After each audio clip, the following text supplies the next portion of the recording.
Good morning, everybody. My name is Ytre, the Norwegian god of thunder. I'm now at Ytre, one of the islands in the Ytre Hvaler archipelago in the mouth of the Oslo fjord. Today I'm going to walk what is called the coast trail. Weather today is beautiful, sunny, a little wind, 15 degrees or something like that, and that's very nice after a week or two of grotty weather. So Ytre is here, we are on this park lot, and I'm going to the forest, out to the sea down here, and we'll take a circuit to show you the landscape here, which is very exposed, very harsh, and very influenced by the ice age. It's a lot of features still visible from the ice age. This national park, Hvaler, is adjacent to Kosterhavets National Park in Sweden, down here. So let's go. First we will go through an area of forest before we get to the sea at Kuvauen, so it's called. And that's a very popular place for camping, bathing, swimming. This wall has actually been cut out by the moving ice during the ice age. Later the sea would extend to this level, and it's probably been a long way underwater as well. In this area the sea was more than 100 meters above this level at one point. This sea cliff has a long history. Stage 1, carved out by the ice. Stage 2, a submerged valley actually, you see here. Stage 3, gradually drying up as the land rised and the ocean retreated. And stage 4, as it stands now, on dry land several hundred meters from the seashore. That's basically how Norway mostly was formed. Some sort of ancient agricultural wall.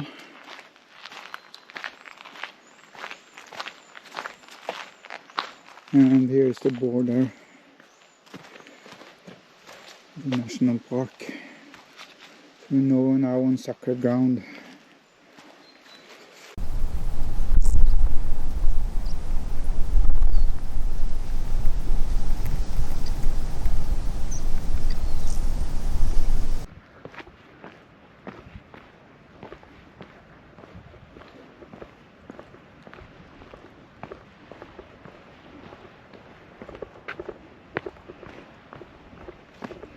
It's really exposed out here. You can see it, and how the vegetation are clustered into all the pits and cracks in the stone. And there's also very little nutrition here, no soil, very little soil. So it's quite an extreme form of forest, I think. Spread out like some sort of a glacial kindergarten.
So I'm now arriving at a small ancient fishing community, Kuvauen. The oldest buildings here were built in 1871 and the latest one in the 1930s.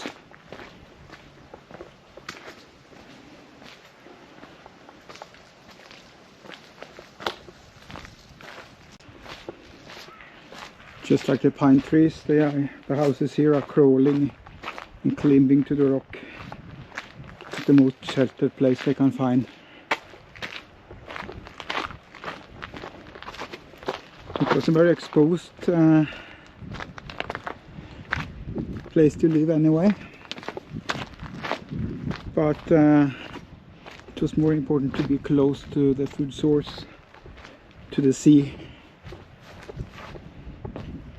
and also to the main mode of transport, which of course was the water.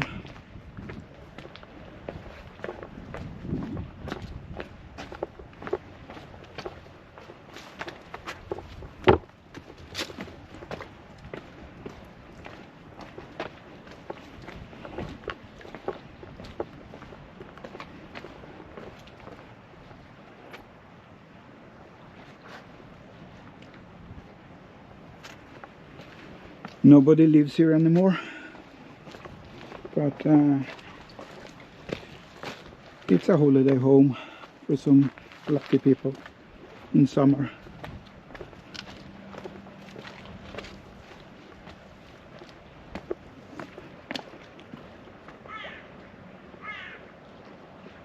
But where do we go now?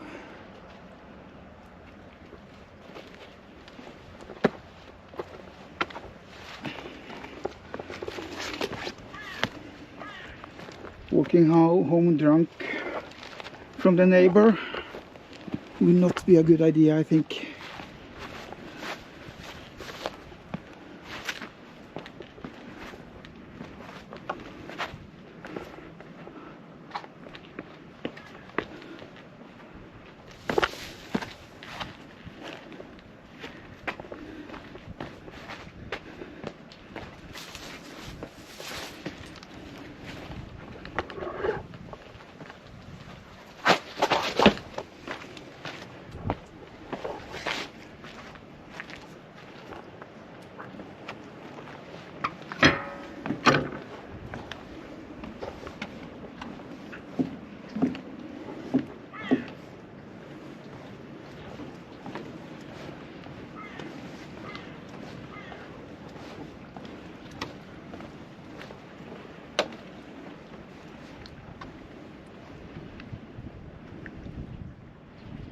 Life here must have been really, really hard.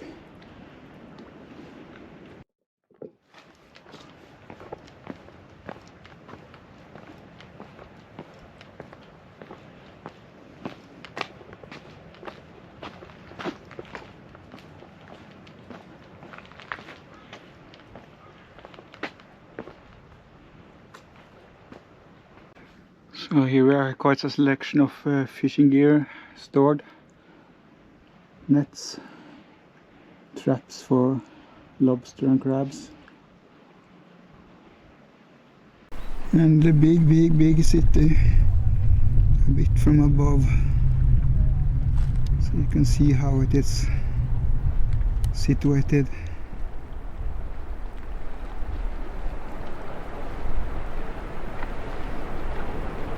Midway between land and sea. An amazing example of how wind has twisted a pine tree, and how the pine tree still managed to cling on and do the best out of it. It's living in a shelf area cut out by the ice as well. Big chunks of stone has been cut out and transported away here. Kuvauen west, so to say. From here would be a very good place for pilots living in this community to sit and watch for customers. when they saw a ship approaching out in the sea, they would take the oars and row out and offer the service.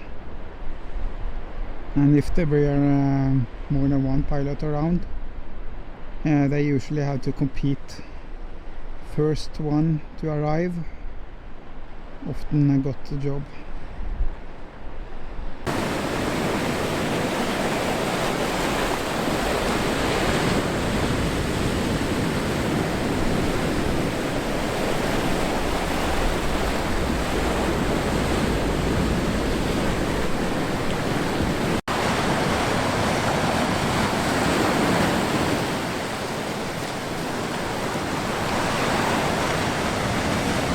Is a good example, fun example of ice at work. To the left is a block of stone that could have been transported very far away from and left here by the ice. And to the right we have a shelf where the ice actually cut out another rock which has been transported towards the sea. So now I'm walking alongside a beautiful example of a ice-carved wall, ice-carved tiny little valley. In principle it's made the same way as the big Norwegian fjords. The size is the only things that differs.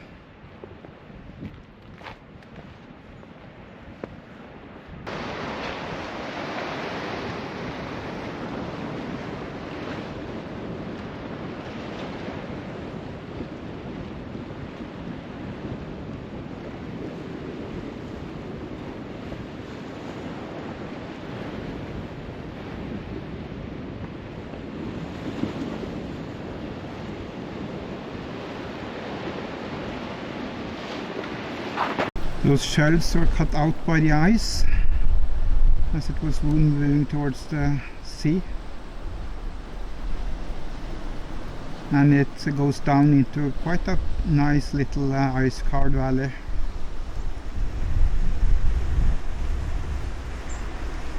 Now it's dry land, but in the Viking Age, Iron Age, Bronze Age, this was submerged. The Viking would have seen this as a little fjord.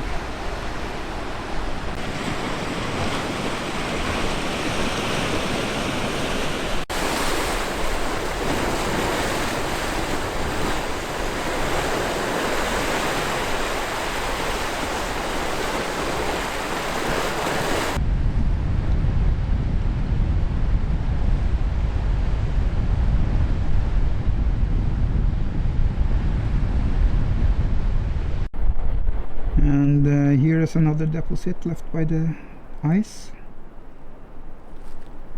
and this as well was the seafront back in older times. And here as well you can really see how the ice has left a rock in its tracks. And this ice trench I think really is the beautiful one. Approximately a foot deep, 6 or 7 meters long.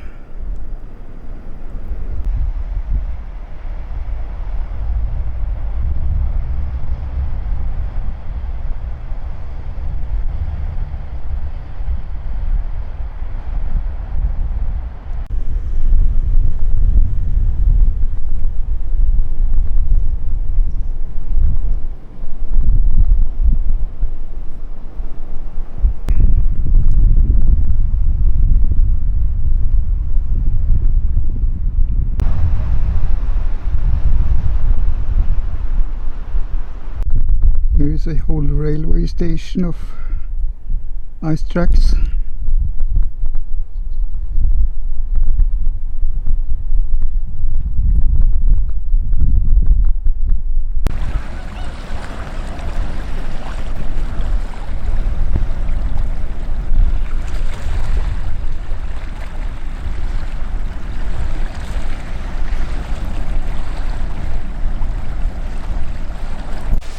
I made it home. and home is where beer is. It was a very nice day and a good reason to celebrate. A nice hike, and also to celebrate the occasion that I actually made my first YouTube video. It was a fun process, and I hope you enjoyed to come along and see this type of nature that you have seen today. And I hope you consider to have a look at my next video. Cheers and take care.